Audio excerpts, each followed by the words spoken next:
Looking at the new Noble Knight cards coming out of Cybernetic Horizon, and we have an interesting batch of cards here. Actually, some of them are actually really strong. So we'll see what they can do overall. And I'm a really huge fan of this archetype. I never really played it though. I just never really got around to doing so. But I do like the aesthetic and the overall artwork of Noble Knights in general. So anyway, without any further ado, let's just jump right into it. So the first card we have here is Menai Creston, and he's the level 4 dude.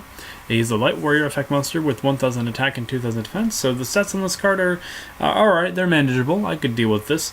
The first effect is if you control a normal arms equipped spell, you could special summon this card from your hand. This is any normal arms equipped spell, so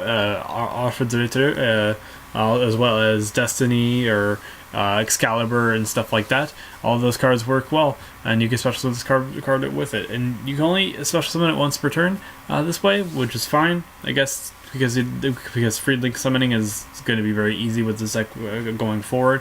I think that in general, even though I never played this archetype, I think you should play like maybe 2 copies of this card because it'll be searchable and stuff like that.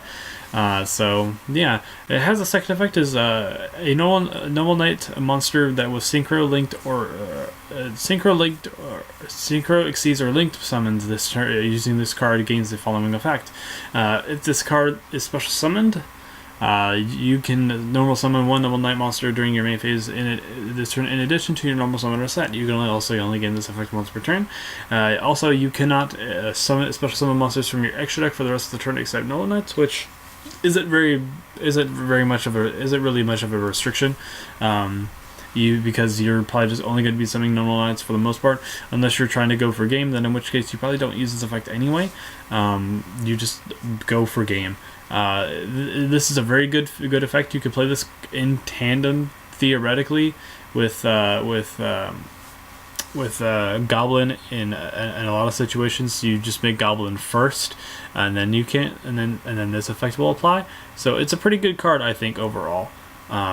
It's a very good card overall. Yeah, very good. The second card here is Sacred Noble Knight of King Creston. Basically the big dude of Creston here. It's a rank 4 light warrior exceeds effect monster with 1500 attack and 2500 defense. And it requires 2 or more level 4 monsters, Noble Knight monsters. So you can stack 5 Noble Knight level 4 monsters if you have the resources to do so, in tandem with this card and get this card's effect. The first effect is you can detach any number of materials from this card, then target as many monsters as your opponent controls, return them to the hand. I agree with how the champs here on this one. This one should have been a quick effect. However, I am very welcoming of this effect. It's actually a very good effect. Yeah, it would just be a lot better if it was a quick effect, though.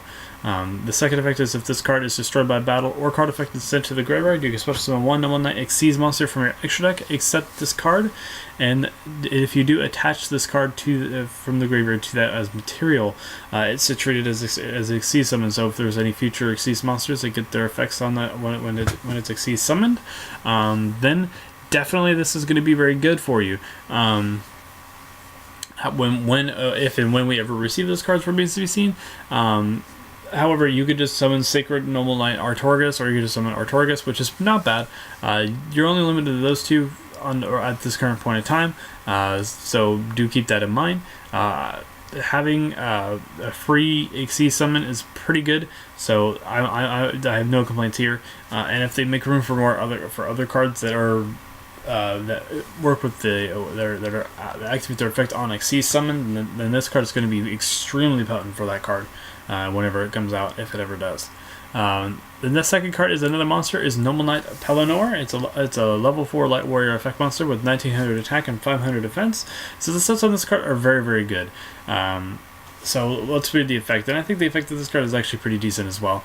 You can target one normal armor equipped spell that is equipped to this card, and one face-up monster your opponent controls. Destroy them, then draw one card. You also cannot attack. This card cannot attack for the rest of the turn. You can only use this effect once per turn. This is a very good card for a number of reasons, because you kind of want a lot of your noble arms to kind of just hit the graveyard so you can recycle them. I think Destiny recycles itself, so just popping your Destiny and then popping a monster and then drawing a card is pretty good. It's kind of like not even negging, because you're not even losing the noble arms card in some ways. For example, like Destiny, you're not even losing the card in general.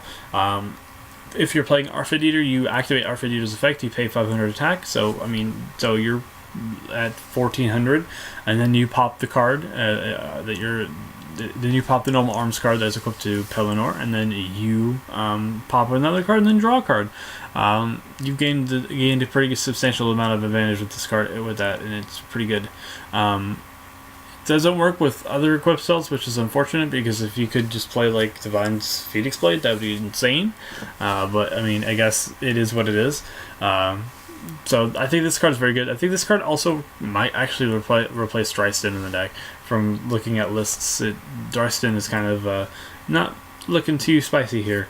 So yeah, and we have one more card, a new Noble Arms card. This is Noble Arms Clarent. It's an equipped spell.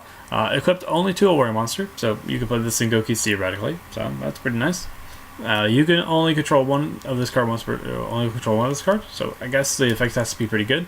Once per turn, you can pay 500 life points. The equipped monster can attack your opponent directly this turn.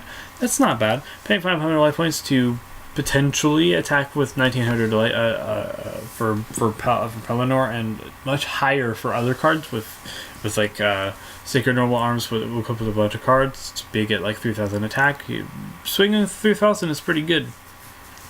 The second effect is if this card on the field is destroyed inside of the graveyard, you can target one normal knight warrior monster you control, equip this card to that card, and if you can only use this effect once per turn.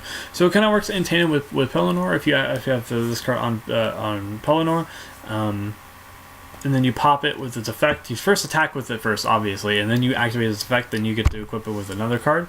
So it's pretty good.